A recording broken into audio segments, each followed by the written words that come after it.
ሳቢ በእናትሽ አባቴ ታሞ ነው ብር አበድሪ። ኧረ የለኝም።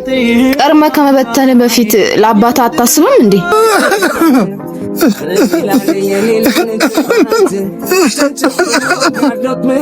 ልጄ ባክተው መድኃኒት መግዣዬ ነው አትወሰድብኝ። እስኪ መጀመሪያ ያለን ዋጥ የደበቀው ሰው ያላየው ሳለ ጥፋት ልቡ የሚያውቀው እንዴት ኧረ እኔ እከፍላለሁ እንዴ?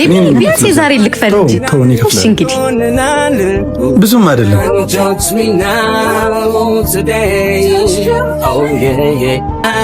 ሄሎ ቢኒ አባቱ ታሟል።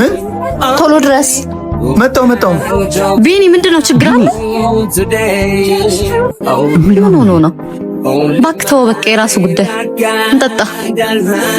ሳቢ በእናትሽ አባቴ ታሞ ነው ብር አበድሪ። ኧረ የለኝም።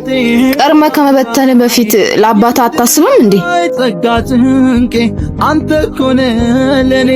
ብሮ በእናት አባቴ እኮ ባሰበት ብር አበድሪኝ። አንተ ገንዘብ ስጡኝ ስትል ትንሽ አታፍርም? አንተ እኮ አባትህ ታሞ ሰው ለመጋበዝ የምትሮጥ እንዴ አባዬ ልጄ እኔ ደህና ነኝ። አንተ ግን ማንም ማስቀደም እንዳለብህ የተማርክ ይመስለኛል። እባክህ ልብ ግዛ። አብዛኞቻችን የኛ ለሆኑ ሰዎች እናረፍዳለን። ይሄ የሚሆነው ቅድሚያ ለማመስጠት እንዳለብን ባለማስተዋላችን ነው። በክፉ ቀናችን ላይ ግን ከቤተሰቦቻችን ውጪ ቀድሞ የሚደርስልን የለም።